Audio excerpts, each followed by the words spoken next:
Bien, vamos a empezar el día de hoy a conversar acerca de dos temas. Vamos a conversar sobre todo, más que todo, enfocados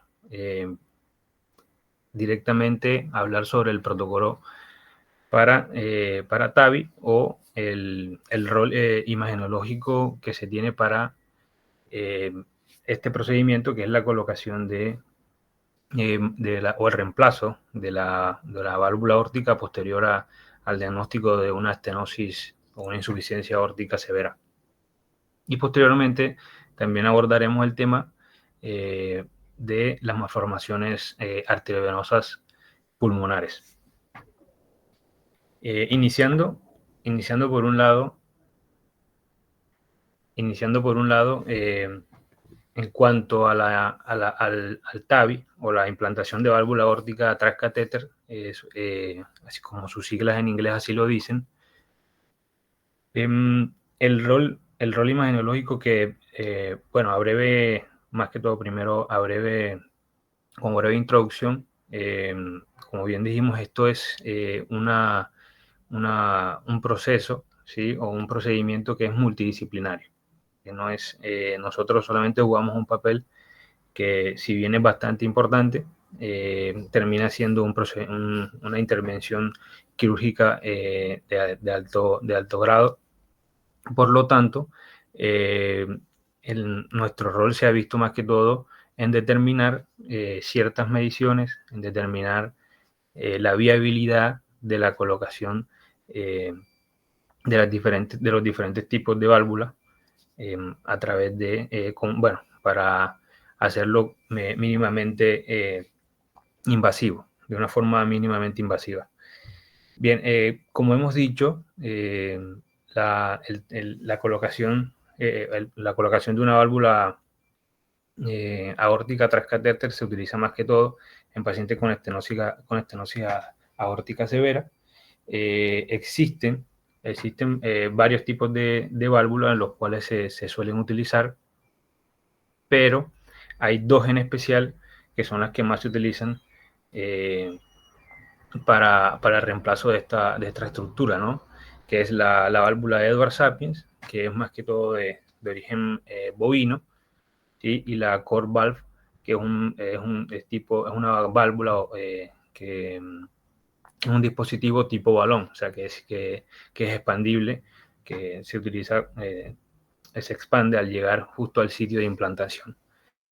Eh, Ambas tienen características, bueno, en cuanto a sus tamaños, a su morfología, ambas tienen características muy, muy parecidas. Y de igual manera se utilizan en, sin ninguna diferencia en cualquier tipo de paciente. Eh, se ha comentado, se ha hecho varios estudios en los cuales se han discutido, más que todo, cuál es el método pre-TAVI y post-TAVI, cuál es el método que se utiliza para poder determinar cuál es la mejor opción para el paciente y determinar anatómicamente cuál es cuáles son las características que tiene individualmente cada paciente para la colocación. Y estas son, obviamente, la ecocardiografía, en este caso la transtorácica, y la angiografía o la angiotomografía.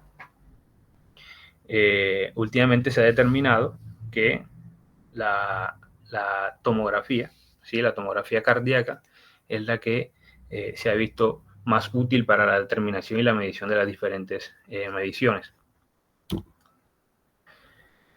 Eh, Bien, como bien algunos ya saben, el protocolo de adquisición o la estrategia de adquisición que se utiliza en este caso más que todo se divide en dos partes. ¿Sí? Una parte que es una adquisición cardiosincronizada, enfocada en la raíz aórtica, que aunque esté enfocada en la raíz, obviamente no se deja de adquirir mayormente toda la parte del corazón, ¿sí? No solamente la raíz aórtica, sino el corazón en su totalidad. Y este es el famoso gating, ¿sí? Que no es más que una adquisición que es controlada o es eh, nivelada junto con el ciclo cardíaco, ¿sí? Y posteriormente y seguidamente, sin esperar obviamente mucho tiempo, se hace una adquisición angiográfica de la vasculatura aortoiliofemoral, ¿sí? Eso obviamente para evaluar las vías de acceso. Generalmente, como vemos en la imagen de la derecha, se hace una adquisición desde la articulación externoclavicular hasta el pubis, un poco más abajo, obviamente que se pueda observar también posteriormente en las reconstrucciones que se hacen, se puede observar también los accesos o las arterias femorales. Por lo general se utilizan en modo más técnico, se deben utilizar obviamente el brazo derecho en lo más posible para la administración del contraste. Se debe utilizar un flujo entre 4 y 6 mililitros por segundo, ¿sí? Después ya el volumen va a variar obviamente del paciente y va a hacer un rango entre los 50 y los 100 centímetros cúbicos.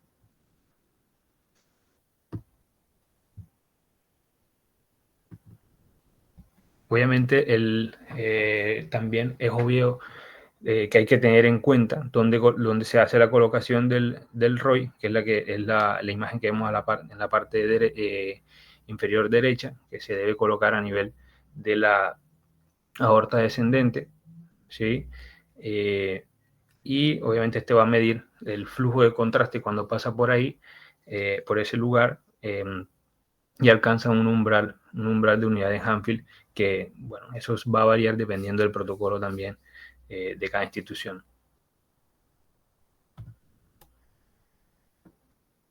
Bien, para entender un poco, obviamente, cuáles son las mediciones o cuál es el enfoque que debe tener eh, el protocolo, ¿sí? O el informe o el reporte como nosotros como radiólogos deberíamos posteriormente plasmar, tendríamos que obviamente tener una imagen o una fotografía de la anatomía de la raíz aórtica, que obviamente es lo que a nosotros nos interesa en este caso, ya que es ahí donde va a ser la zona de aterrizaje de la válvula, ¿sí? Por lo tanto, entonces, como vemos en la imagen, la raíz aórtica no es más que una extensión, ¿sí? Este es el ventrículo izquierdo, y a este nivel, o sea, hay una extensión del ventrículo, del tracto de salida del ventrículo izquierdo, lo que va a conformar esta zona que justamente incluye también los ostium de ambas arterias coronarias, de la derecha y de la izquierda. Entonces, a este nivel obviamente vamos a encontrar entonces el anillo aórtico, que es esta imagen inferior a donde está el tracto, perdón, donde están las salidas de las arterias eh, eh, coronarias, o donde inicia el tracto de salida del ventrículo izquierdo. Después los senos de Valsalva como tal, que son donde están ubicadas más que todo las cúspides de la válvula, y la unión sinotubular que está a este nivel. Entonces, estas tres estructuras o estas tres líneas geográficas anatómicas que vemos acá son las que nosotros tenemos que tener en cuenta posteriormente en la imagen para poder reportarlas, ya que obviamente son las que nos van a ayudar a generar una buena dimensión, tener una buena dimensión y área concreta del anillo aórtico, que es lo más importante, y obviamente verificar si si la válvula puede configurar bien ese espacio. Bien, acá ya vemos en las imágenes de la izquierda, vemos más que todo cómo son las primeras imágenes que arroja el protocolo posteriormente al paso del contraste. ¿Sí? Las tres primeras imágenes, o en la fila de imágenes de arriba, vamos a observar las imágenes por default en un plano axial, en un plano coronal y sagital, ¿sí? De la raíz aórtica. Esta es más que todo la misma imagen que estábamos viendo anteriormente. Obviamente, la idea, pues, después de esta adquisición, después de unos pasos de angulación, ¿sí? De angulación, aquí vemos con el localizador y vemos las flechas amarillas, como la están señalando en este caso. Vemos que posteriormente alguna angulación que se hace, la idea es buscar que con la angulación se localice más que todo acá para buscar una buena dimensión del anillo aórtico, que es lo que vamos a ver en las imágenes de la derecha. ¿Sí? El resultado, obviamente, después de una buena angulación de esa estructura, nos va a resultar en la imagen que está en la derecha, ¿sí? Que es así. Al final se va a ver cómo se presenta el anillo aórtico, y ahí justamente cuando tengamos esas imágenes es donde podemos hacer las respectivas mediciones. Cuando ya obtengamos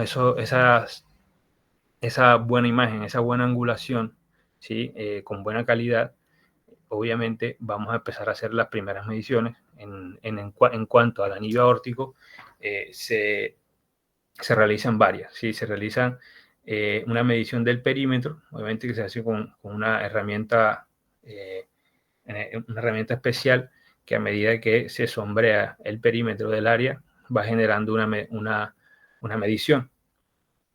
Posteriormente también, obviamente, se utiliza una medición de los ángulos de las longitudes antero-posterior y transversal del anillo aórtico. Esas mediciones posteriormente se colocan en se hace un cálculo y da un área que es el área sombreada que vemos en esta primera imagen, y para poder, esa vendría siendo una de las más importantes, que obviamente se compara con las mediciones de los dos tipos de válvulas exógenas que ya habíamos hablado.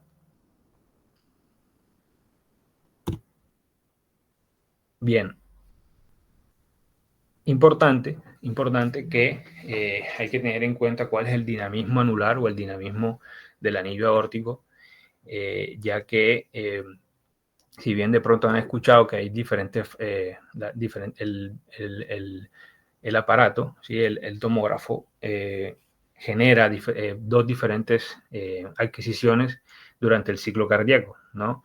Se han escuchado pues, en algún momento que se hacen unas adquisiciones al 25-30% y una adquisición al 75%. Eso no es más que una adquisición en una fase de sístole y una fase de diástole. La fase de sístole es del 20 al 30% y la de diástole al 75%. ¿Eso por qué es importante? Porque durante la fase sistólica, el anillo aórtico, a diferencia de la diastólica, presenta un mayor tamaño.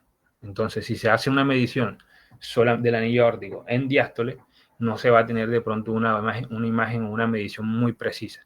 Por lo tanto, se tiene que comparar ambas mediciones, ¿sí? Así como lo estamos viendo en esta imagen.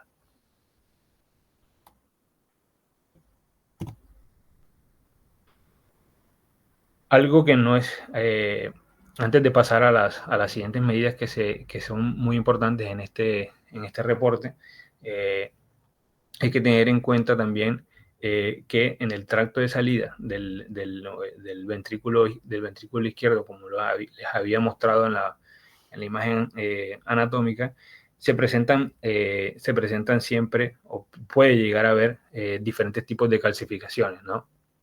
Lo cual es muy importante también anotarlo, porque eso también tendría implicancia en la zona de aterrizaje de la válvula, ¿sí? Entonces, acá, para mostrarles a modo de ejemplo cómo se podrían observar las calcificaciones a nivel del tracto de salida, en las cuales podemos encontrar leves, moderadas y severas. Las leves son aquellas, como vemos en esta primera imagen, donde encontramos solo un foco de calcificación, ¿sí?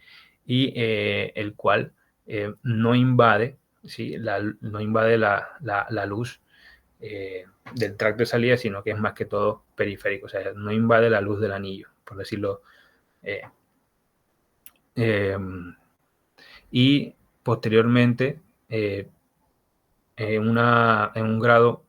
posteriormente en un grado moderado, vamos a encontrar 2 o más focos de calcificación, y estos ya empiezan a comprometer el lumen del anillo. Entonces, leve cuando encontramos uno solo, moderado cuando encontramos uno o dos, pero con ya compromiso de la luz anular, y obviamente el severo es cuando encontramos múltiples focos de calcificación periférica o incluso compromiso de la luz anular, que incluso también con extensión al tracto de salida del ventrículo izquierdo, mucho más abajo obviamente del anillo, ¿no?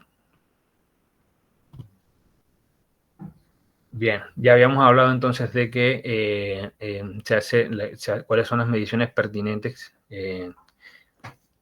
del área del anillo aórtico, ¿sí? De los diámetros antero-posterior y transversal, y obviamente perimetral, para que son lo primero que hay que tener en cuenta para reportar.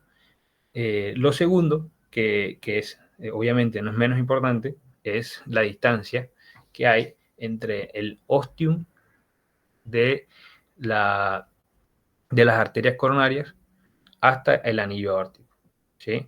El ostium no es más que el orificio de salida de cada arteria coronaria. En este caso vemos el ostium de la arteria coronaria izquierda y el ostium de la arteria coronaria derecha. Se hace una medición justo como señala esas flechas rojas. Esa medición no debe ser más de 10 a 11 milímetros, porque no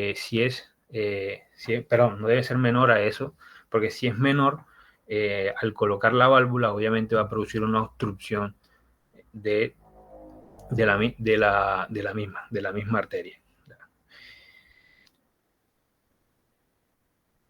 Al lado, bueno, estas imágenes que están donde vemos en la imagen B y la imagen D, vemos solamente la correlación que hay.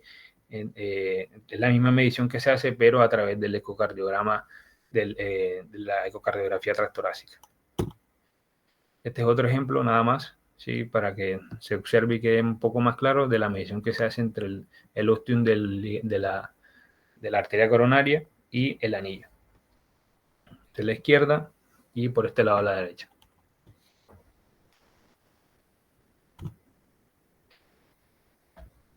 Bien, también hay que tener, otra medición que hay que tener en cuenta es la altura, ¿sí? Que hay entre la unión sinotubular y el anillo. Esta también aproximadamente presenta una longitud normal entre los 14 y 15 milímetros. Obviamente no, todo eso es para correlacionarla también con la altura de la válvula que vamos a colocar.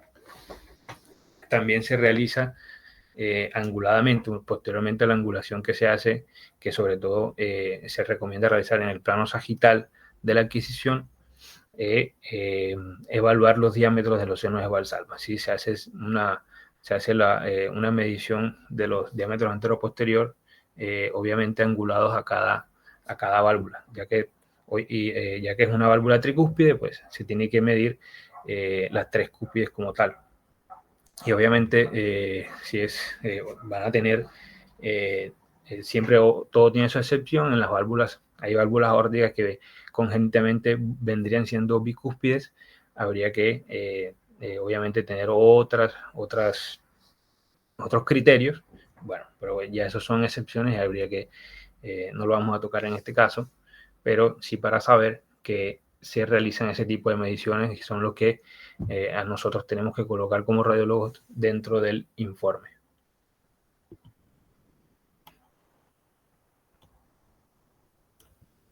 posteriormente a las mediciones anteriores, entonces nos vamos a ubicar como se ve el localizador aquí en el plano sagital justo. Ya no vamos a medir la altura que hay entre la unión sinotubular y el anillo, sino que vamos a medir el diámetro, ¿sí? El diámetro como tal de la unión sinotubular, como vemos en esta imagen de acá, que es trazada, es más que todo como un diámetro transversal en este plano axial, ¿sí? Y como vemos en la imagen de abajo, el diámetro también de la aorta ascendente. Todo esto es para comparar las medidas con la válvula. ¿Vieron? Esta es la diferencia que hay. Aquí está a nivel coronal cómo se ve el localizador. El localizador para realizar el diámetro de la unión sinotubular. Y aquí un poco más arriba para medir la aorta ascendente.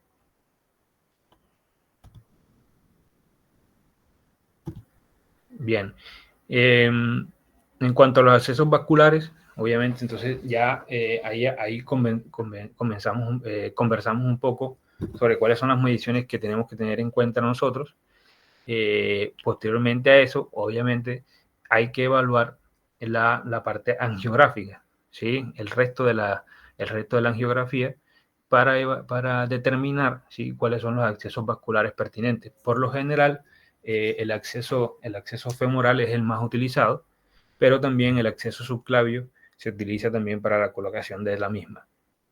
Entonces, por lo tanto, se hace una angiografía o una angiotomografía, perdón, para evaluar cuáles son las características anatómicas de los vasos a esos niveles. ¿Qué es lo que hay que evaluar en esos casos? Simplemente evaluar el diámetro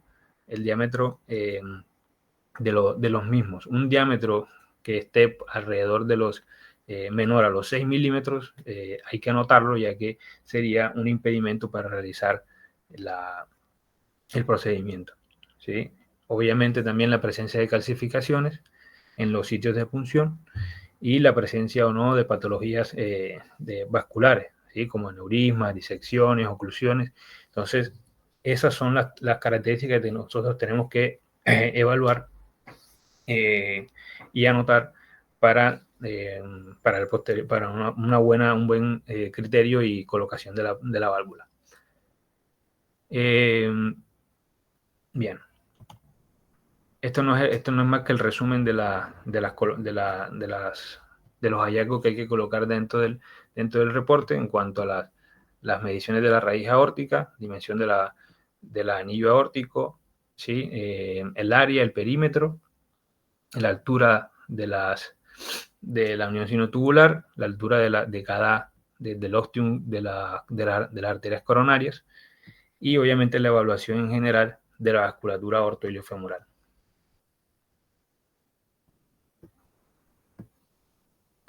Bien, continuando con la clase, bueno, vamos a cambiar un poco el enfoque. Vamos ahora a charlar un poco sobre las malformaciones pulmonares, que son importante hablar de ellas, ya que en las cuales es un tema en los que se produce, no es muy común, son patologías que se suelen presentar congénitamente, ¿sí?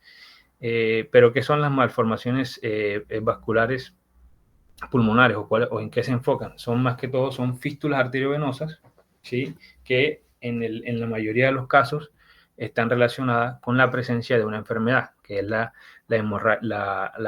telangiectasias hemorrágicas, ¿sí? Todo esto es presentan una etiología congénita. ¿Qué clínica podemos encontrar en estos casos?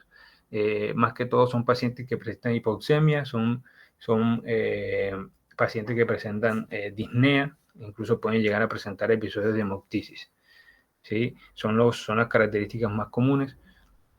Por lo tanto, hay que hacer también entonces un diagnóstico diferencial de estas. ¿Cuáles son los métodos que se utilizan para las mismas, para el diagnóstico de las mismas? Generalmente, según la revisión bibliográfica, se han utilizado dos métodos. El primero que se utilizó, al igual que en el protocolo para TAVI, siempre se utilizó la ecocardiografía transtorácica. La ecocardiografía transtorácica también genera lo que va a utilizar o lo que va a determinar la presencia o no de una malformación, es la presencia de un shunt de derecha a izquierda. Eso, imaginológicamente en la ecocardiografía tiene ciertas características, pero nosotros nos vamos a enfocar en la tomografía, que es el gol estándar al final, pero para que se sepa, obviamente, que la ecocardiografía no es más que un primer paso que no se puede saltar. Bien, en la tomografía, acá este es uno de los casos que se presentaban en la revisión, en los cual se observa en la imagen A una arteria, ¿sí? Señalada por la flecha, engrosada, ¿sí? En la cual al final va a llegar a esta localización, ¿sí? Si bien se ve esta imagen señalada por el asterisco, no es más que un nidus, ¿sí? Esa es la imagen conocida como nidus, y esta sería la arteria eferente o la arteria nutricia. En la imagen, en esta imagen, obviamente esta imagen en máxima proyección, vamos a observar también las mismas características, ¿sí? Solamente que de este lado vamos a encontrar, vamos a determinar más la presencia o la malformación, esa imagen serpentinante, ¿sí? Que nos ayudaría a determinar o a diferenciar esta imagen de esta patología de otras, ¿sí? Puede presentar también vidrio esmerilado adyacente, como lo vemos en esta imagen E, ¿sí? Y que obviamente, relacionándolo con ese vaso que va llegando a este nivel, podríamos inferir que obviamente estamos ante la presencia de una malformación o de un shunt. En la imagen E ya nos termina de confirmar el diagnóstico debido a que vemos esta imagen señalada por la flecha, que va llegando obviamente a donde está el nidus, y a su vez adyacente a esta vamos a ver otros vasos que todavía están mucho más mucho más ensanchados, que vendrían siendo las venas, ¿sí? Las venas pulmonares, que no es más que el vaso eferente, o los vasos de drenaje. Entonces, cuando observamos una imagen de un vaso más delgado que nutre al nidus, tendríamos que determinar que esta es la arteria, y posteriormente, si vemos un ensanchamiento o un engrosamiento de un vaso alrededor también del nidus, tenemos que determinar que estamos ante la presencia de una vena, que obviamente nos da ya más que todo el diagnóstico pertinente. La imagen E no es más que también presenta, nos habla sobre el engrosamiento de la vena de drenaje, que es la misma que estamos viendo en la imagen F. Este es otro caso también de cómo se observa otro caso de un paciente también de 19 años, en el cual también presentaba los mismos síntomas como lo habíamos charlado al principio: disnea, hemoptisis, y vemos una tortuosidad a nivel de la base izquierda, ¿sí? En este caso es una imagen en coronal, ¿sí? Y en sagital en MIP, y lo cual va a corresponder, en este caso obviamente, no se observa bien el nidus, pero esa tortuosidad o esa imagen serpentinante del vaso nos hace directamente pensar en la presencia de una malformación vascular a ese nivel. Este es el mismo caso. Acá encontramos otro caso, bueno, con su correlación imagenológica en radiografías. ¿Sí? Vemos acá en la radiografía, en la imagen señalada por la flecha, ¿sí? Una opacidad, una opacidad a nivel del séptimo arco costal posterior, en el cual en su correlación de tomográfica nos presenta un ensanchamiento de un vaso, ¿sí? Como lo vemos en la imagen B.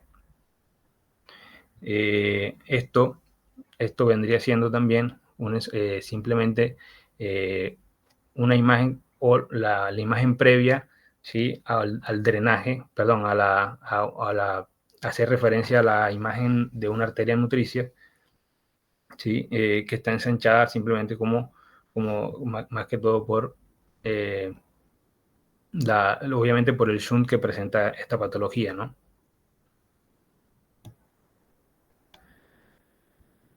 Bien, esto no es más que la correlación angiográfica, ¿sí? Posteriormente a la embolización, que es obviamente el tratamiento principal que se realiza en estos casos de diagnóstico de las malformaciones vasculares.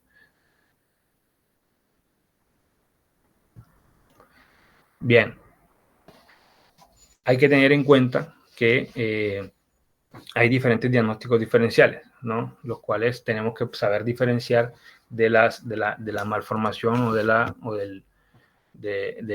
hemorragias telangiectásicas, ¿sí? De las telangiectasias hemorrágicas, y vamos a hablar en este caso de las colaterales venosas, que no son más que son un shunt de izquierda a izquierda. En este caso vemos solamente una imagen en la cual el vaso, que en este caso correspondía a una vena pulmonar, se presenta un ensanchamiento, y miren que en el MIP obviamente también genera una tortuosidad y se podría confundir con una malformación o un shunt de derecha a izquierda, ¿sí? En este caso no hay compromiso de una arteria nutricia, no hay compromiso de una arteria, sino solamente de una vena, en los cuales se ve, como se ve en este caso a la derecha.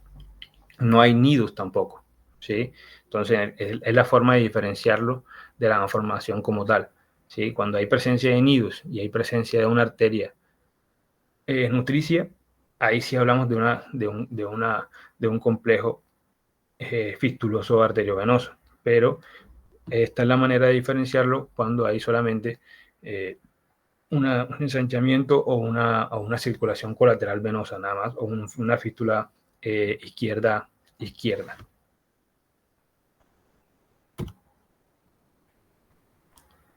Este es el caso, es el mismo caso en el cual es bueno acotar que cuando hay cuando hay un ensanchamiento o la presencia de ensanchamiento de venas pulmonares, también puede estar acompañado de una patología llamada mediastinitis fibrosante, que acá en la ventana de mediastino vamos a ver cómo se ve el ensanchamiento del vaso o de la vena pulmonar, y vamos a ver esta densidad aumentada que se extiende o proviene del mediastino, lo cual hace el diagnóstico de una mediastinitis fibrosante.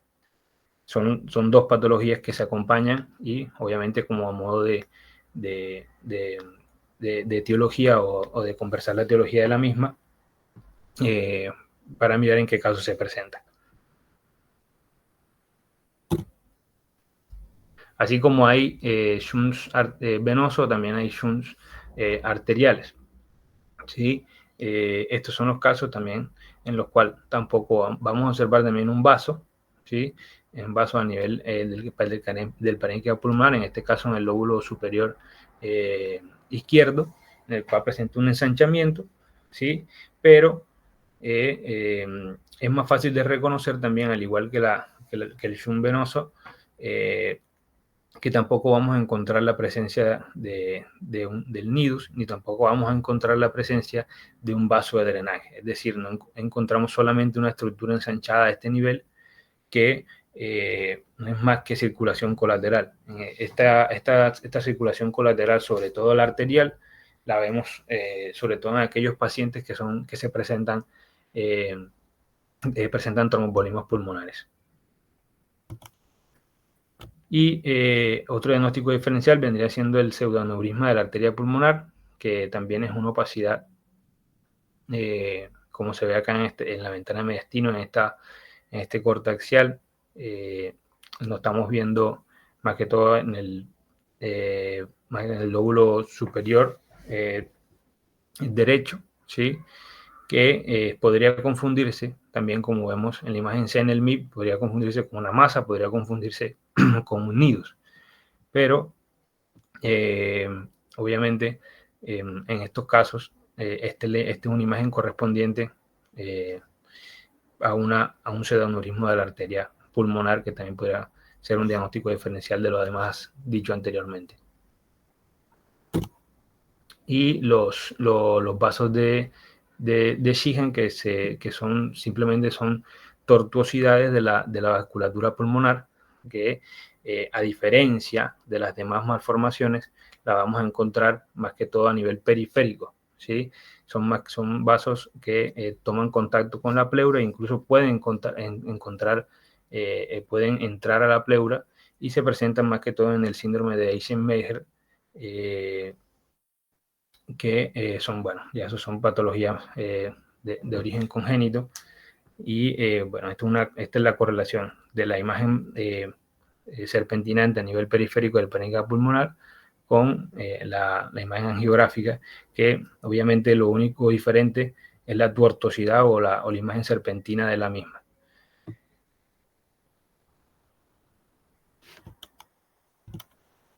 Esto es bueno, nada más que queda como un cuadro